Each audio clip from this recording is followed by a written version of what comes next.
All right. Kevin back with you for another episode of the $1 Million Relationships Podcast. And um, Wally, welcome, man. So Good to awesome be to here. have you here. Yeah, good to be here. Thanks Um, for having me, man. I think this is the first that this has ever happened. You and I, we've been talking for about the last 35 minutes before we even hit the record, but We probably could have recorded and saved ourselves a bunch of time here, I right? know, right? We talked about so much. And what I do know is that this is going to be good. This is going to be really good, really powerful, Thank and you. uh, and I'm just excited to have this conversation with you. And so, and before we get rock and roll, I want to give a shout out to Dino Watt because Dino is the one that connected you and I. We wouldn't even be here right now if it weren't for our friend Dino. And so, Dino, thank you so much for connecting Wally and I. Wally, this is the first time you and I have ever met, ever had Yes, a conversation. Yeah, we got some mutual friends for sure, right. but yet here we are. Like we've known each other for years, man. Feels that way, right? Yeah, Yeah, yeah, I'd and agree. I'd agree. and that is the power of relationships right there. That is Mhm. the power of relationships. And so what I'd like to do is just kind of start off by turning it over to you so that you can set a little bit of context for this conversation and share a Okay. little bit about the work, what you do, who you serve, what inspires you most about the work you do. And we'll start there, Wally. Sure. I've been a sales coach and life coach since about 2001, for about 22 years. I've spent most of my time in the real estate industry, but I've also worked with people in digital marketing, insurance sales, other industries as well. But basically, I spent most of my career since then, since 2000, well, since 2001, basically helping people build the businesses and lives of their dreams, giving them the path to follow from wherever they are to wherever they want to go, so they can get the best possible results for themselves. And you've worked with a lot of people, and you realize how hard it is to separate the business side of things and the life side of things. And so part of being a business coach means you have to teach people how to work their lives into it as well. So that's been great. I work with 1099 folks, people who are self-employed, small business owners, medium-sized big business owners, and help them just put together whatever strategies and systems and programs they need to have a well-oiled, successful sales business. And lately I've been specializing in helping people overcome sales call reluctance, sales reluctance, video reluctance, any trouble advancing a sale, and really not just getting over it, but identifying what's causing it and helping them erase it from their life for good, so they can really create amazing businesses and lives for themselves. And that's where I've been spending most of my time over the last 3 years or so. Okay, okay, very good. And what what got you in to doing this kind of work, Wally? What inspired you to start doing this kind of work? But the coaching or what I'm doing now? What you're doing right now? How much time we got? We'll take whatever time you need. Yeah, so I got to go back and kind of build up to the story to help you understand, if that makes Okay, sense. all right. So, I, a lot of us have challenges when we're children. I always say this: my parents weren't bad people; they just weren't great parents because they didn't know how to be good parents, and they didn't have great parents to teach them. So, my parents, they really didn't know how to deal with money too well. They were both overweight; they both smoked. My dad drank. I don't know if you've ever grown up in an Italian family, but if you know any Italian families, there's three means of communication: there's food, there's yelling, and there's hitting. Food's usually used as a weapon and as a reward. So one of my punishments when I was 4, 5, 6 years old was to be sent to bed without dinner. And so I fought a binge eating disorder for about 50 years. Wow. My highest weight was about just under 500 pounds. Um, when I was 10, I was sexually abused. When I was 11, I started looking at my father's adult magazines. When I was 12, I started having sex with some girls in the neighborhood. And then that entire time I was bullied. So by the time I was 14, I had no self-esteem. I suffered from anxiety, depression. I was in really bad shape. I did not have a good sense of self. And so I went on the next, well, let's call it 30 plus years of, living a life full of fear and acting based on fear and wanting to be approved of and wanting to be accepted, and just, ruined lots of relationships along the way. It's interesting too, because if you looked at my life from the outside, you would have, wow, this guy's living a good life. I graduated, like, I think in the top 18% of my high school class. I was New Hampshire Defensive Player of the Year my senior year for football. I led it all 4 years in football in college, 2 years in track. The college I went to is one of the best liberal arts colleges in the country. By the time I was 26, 27, I was making 100 grand a year. I got married, had 4 kids. I was on The Biggest Loser. I lost 116 pounds. If you looked at my life from the outside, I was woo, but what I was doing is I was doing all that to just basically try and outrun all the shame that I felt from the fact that, by the time that I was, 14 years old, I was addicted to food, sex, pornography, and money. And so that I not knowing how to deal with that, I let it ruin my life. I cheated on my ex-wife 4 times. I've probably blown about $5 million in cash. As we were talking about earlier, I've got friends and I've got relationships, but I've ruined a lot of relationships. In fact, most of my people in my family don't even talk to me. I have people that I was friends with for a long time that don't talk to me anymore. I've done a lot of bad things, out of fear, out of, trying to protect myself, not necessarily to hurt people, but I did that. And then, in 2013, I went to federal prison for a year for 1 count of mail fraud. My former partner lied on $15 million worth of mortgages. I wasn't a good steward for things. I signed paperwork I didn't read. I looked the other way on stuff. And so even though I wasn't trying to steal money, I was still involved with something that stole money. So I spent 366 days in federal prison. I've got 4 kids who have had a tough time with a lot of this. They're doing well now. And then trying to think here. In the spring of 2014, I met somebody, and Kevin, I did such a terrible job with my first relationship that I really wanted to do a good job in this relationship. And, when I was in prison, I'm like, no one's ever going to want to love a felon. No one's going to, what I'm saying? And so I met this woman, and, we had an instant sense of connection, and it was one of the most toxic relationships that I'd ever had. And I was together with her for 4.5 years. I asked her to marry me.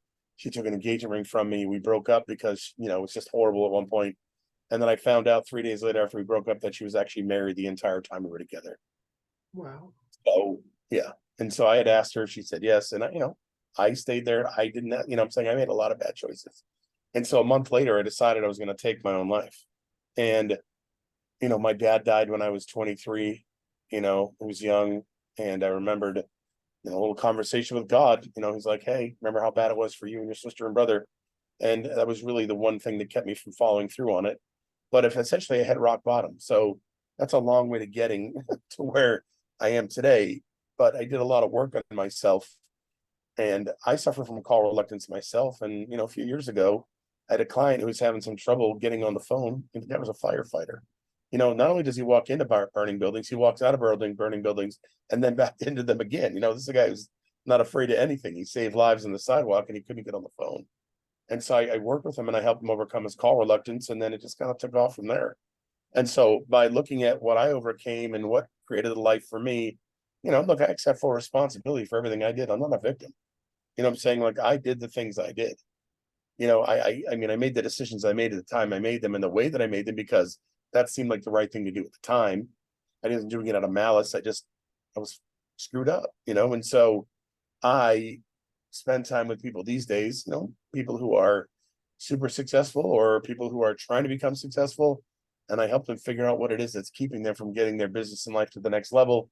And then, and so by going through it myself and seeing how much my life changed and how much, a great life has been for me for the last 3 years, I decided that I really wanted to pour into the people I was working with and help them, work on that too. So I do apologize for the long circuitous route to that answer, but that's it in a nutshell.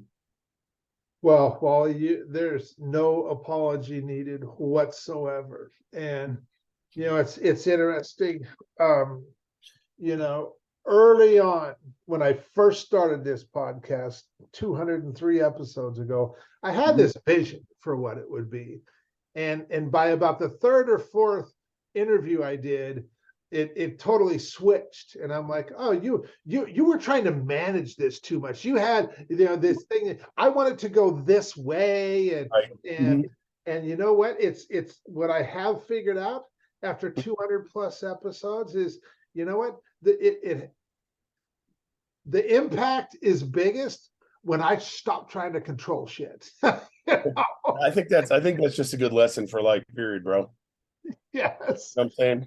Yeah. Yep. The minute you stop Yeah. trying to control stuff, that's when life's gonna happen best for you and most for you, you know? Yeah. So I Yeah. agree. Mm. And you just being, I mean, first of all, thank you. Kudos to you for just being able to share and speak so openly about your own past, because I can tell you, you ain't alone, Wally. You know, I No, have had, not even close. Not yeah, even close. there are so, you know, there are so many entrepreneurs running businesses that for people on the outside looking in, everything like, wow, what an amazing business.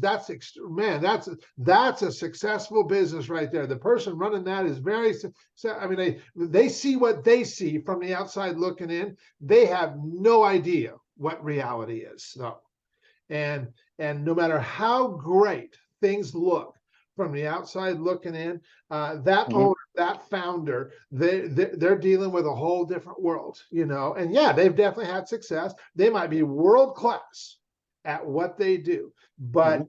at any given moment, they got very real problems, very real challenges they're dealing with in any given moment. And once they solve one problem or challenge, it's only a matter of time till the next thing hits their desk. You know, and the longer that they've been dealing with the crap they've been dealing with, the harder it's going to be for you to see it.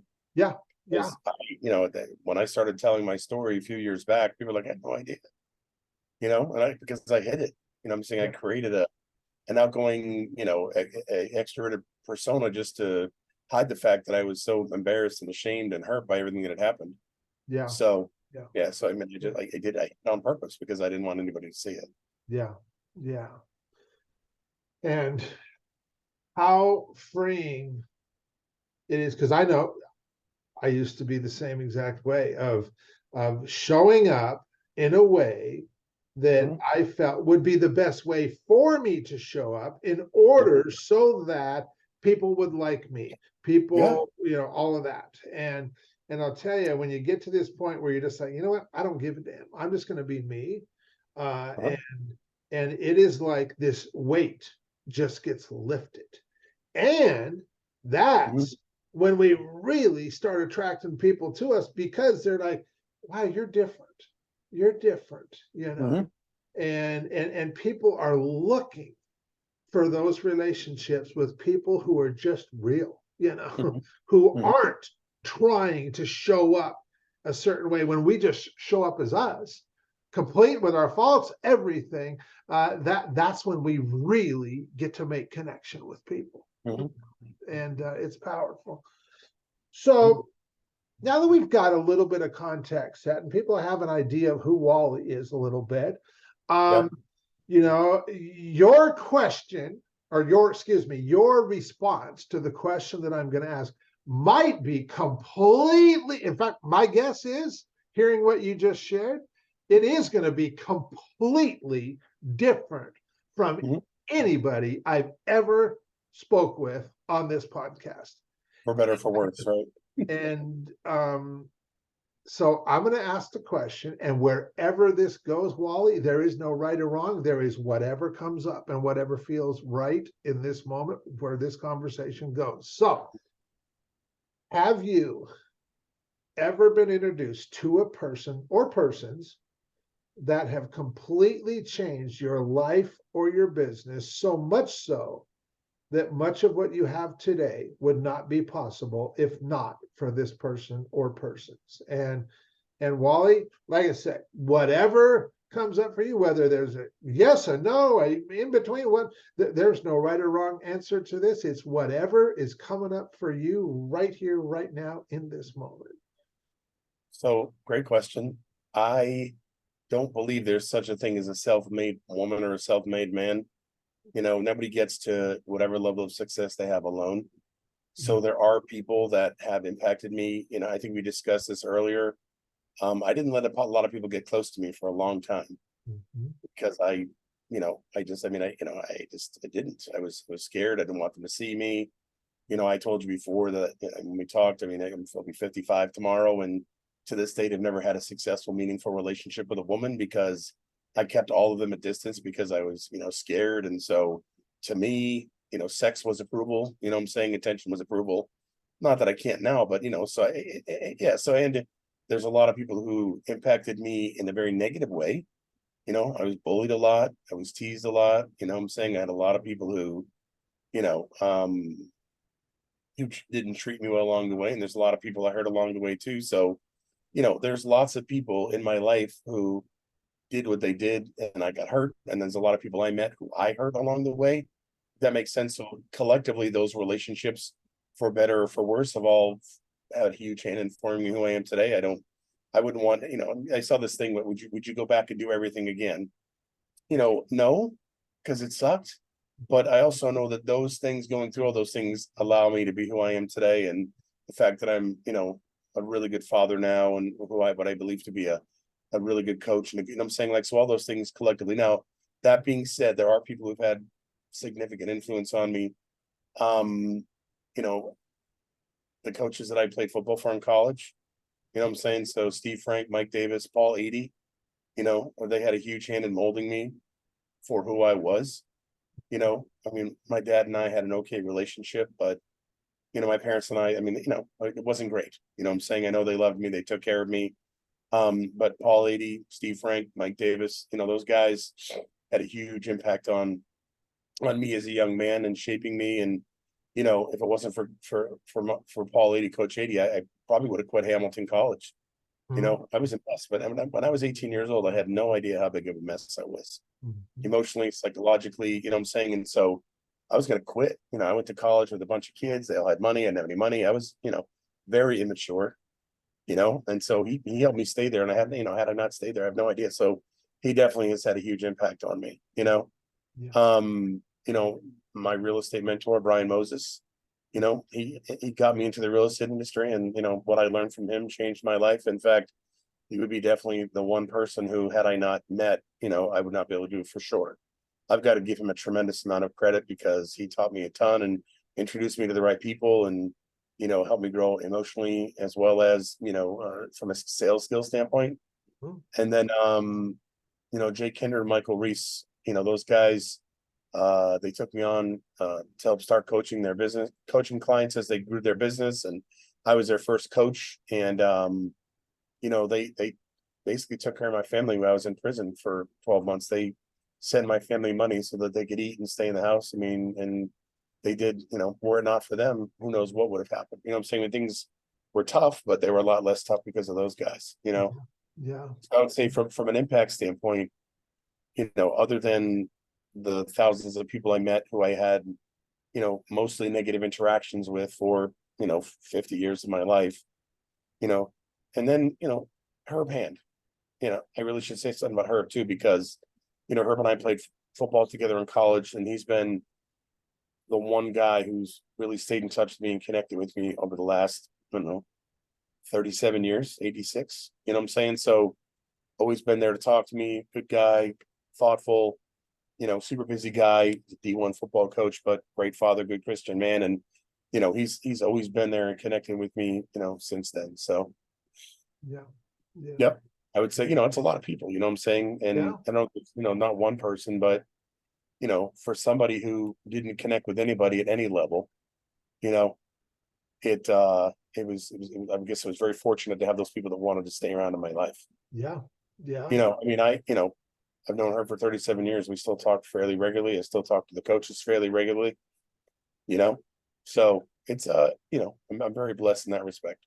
Yes. So those people would be the people that have probably had the biggest impact in my life overall. Yeah. Mhm. So if you think I try about not. any of these relationships that you just mentioned, and I want you to think back over the years where you made a really big impact in the world, but you also know that that would have never happened if not for your relationship with whoever that was, of like these people that you just spoke about and stuff. what comes to mind for you, Wally, when I ask you about that? As far as the actual impact itself or the Yeah. person? About the impact itself. And you didn't say there was going to be test questions. This will be the only one, I I promise. know, no, I haven't had a pop quiz in forever. Oh boy. You know,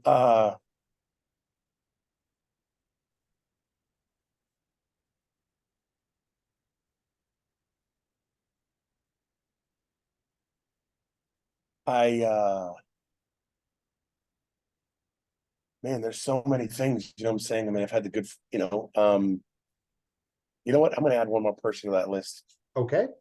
But I really need to acknowledge this person. And I think quite honestly, this person has probably had the most impact on that whole thing there. So when I was at the end of my rope and literally rock bottom, I needed help. And, it took me, I don't know, 8 months to find somebody to work with. I needed a counselor, I needed a therapist, because I couldn't fix my own crap, even though I've been coaching and helping people for decades. And I met Kelly, and I've been working with her for 3 years now, different capacity now, but I mean, she basically saved my life. Okay. Because I was suicidal for months, you know what I'm saying? And so she saved my life, but we've been working together for 3 years now. And, I do mention her in my book, but she, she got me to process all the crap that I hadn't processed for, 4 decades, and, had I not worked with her and done the things that she had asked me to do. I mean, she was the first, I mean, I've talked to, like most people my age who have issues. We've talked to every counselor, therapist, coach on the face of the planet, And so, she was finally one of the people who was able to reach me. Maybe I was just ready, but, she was able to help me get to the point where I could accept what I had done in life. But the important step of moving forward is accepting that you are where you are, and that, you were meant to be there that way. I mean, that everything happened the way that it was supposed to happen, because that's how your life shook out. You know what I'm saying? There wasn't any mistake. There wasn't any accident. Your life happened the way that it happened. It was meant to happen. There was nothing you could do about it. But then as part of that acceptance is accepting yourself. And then as a result of that, being able to move forward and let go with the things you need to let go of so you can move on. And so, for the last several years, that's what I've been working on with people, is helping them get to the point where they can understand why they are the way they are, accept the fact that they are the way they are, and that it doesn't make them a bad person, and that it's not their fault. But that once they get to the point where they can accept it and move on, that opens up a ginormous gateway to, really living the life that you want, and not sitting around worrying about all the horrible things that have happened in the past and how negatively you might be perceived. Right. Wow. And so for me, giving people that emotional freedom, being able to give people the emotional freedom has really been probably my biggest accomplishment, other than raising 4 good kids. Yeah. Who, despite my best efforts to screw them up, have turned out okay so far. So, but that's somebody actually being able to reach me and helping me get to that point where, hey, listen, you know what, you have to accept responsibility for everything you did. You made the decisions, you took the action, but you know what? You didn't do it because you were a bad person. You did it because it seemed like the right thing to do at that time, based on what you knew. Yeah. And when you can hold both of those thoughts in your head, that you are not a bad person, even though you did all these horrible things, life will change forever. Yeah. So that would be that. Yeah. That is incredibly powerful, Wally. And yeah. Thank you. And I knew going into this before we hit the record button that this conversation was going to be something really special. And Thank you. It definitely has been. For anybody listening to this going, man, Kev, I really appreciate Wally. I appreciate what he shared. I just love the way he shows up, the way he speaks so openly, so candidly. How can they find out more about you, the work you're doing? I mean, any website resource, anything? Yeah, sure. So I've got a website, triggersalessystem.com. Okay. Triggersalessystem.com. And then as a thank you to you for giving me the opportunity to come and speak with you and your folks, anybody can grab a half hour on my calendar to talk a little bit more about what might be challenging them. No cost, no obligation, not trying to sell you anything. But if you're having things that are getting in the way, keeping you from really living that life and creating that business you want, you can just grab a half hour on my calendar when you go to my website. It's all right there. Okay, perfect, perfect. Yep. Well, Wally, I want to thank you for Thank taking the you. time to have Thank this conversation, for you just speaking so candidly, so openly, just right from your heart. And that it comes through loud and clear. And Thank you. any final thing you feel led to share before we call it a wrap? Yeah, I it doesn't matter how old you are, it doesn't matter how long ago whatever happened happened, it doesn't matter how bad it was. You can make the changes you want, but it is up to you. And if you don't make the changes, it's only going to get worse. Mhm, mhm. So, you're not going to wake up tomorrow and have, an amazing sales client or a truckload of money or be thinner or happier, or healthier, or have an amazing relationship just because you went to bed and said, hey, this is what I want tomorrow. You've got to do the work. But once you do the work, things will change forever. Yes, they will. Yes, they will. Indeedly. Well, Wally, once again, thanks so Thank much for taking the time to have Thank this you. conversation. Really appreciate you, man. Thank you, Kevin. Thanks for having me. I had a good time here, and thanks for letting me share my story. Absolutely.